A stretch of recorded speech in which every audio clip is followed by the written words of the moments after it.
as a lot of industry awareness has grown with respect to CCI, the risks of not performing it well, the benefits of doing it well, there's been a lot more scrutiny from regulatory bodies such as the FDA with respect to those methods themselves. So even though 1207 is not prescriptive in what tests to perform under what situations, the FDA has become much more prescriptive in what they expect to see for any given technology or method that's been chosen.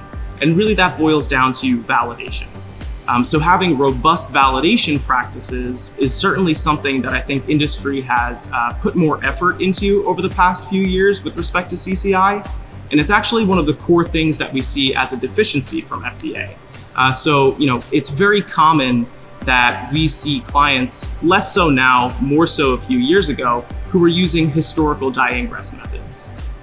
For those who aren't familiar, dye ingress is a CCI test. Put some samples into a dye bath, cycle vacuum, and then see did any dye get inside of that package as a sign of leakage. And so that test had been used for decades and decades and decades.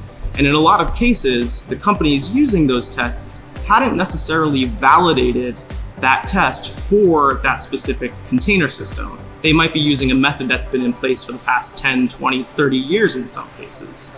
And so regulatory scrutiny on the validation practices is certainly something that's increased. And largely that's impacted the effort that people are putting into the validation for those CCI methods.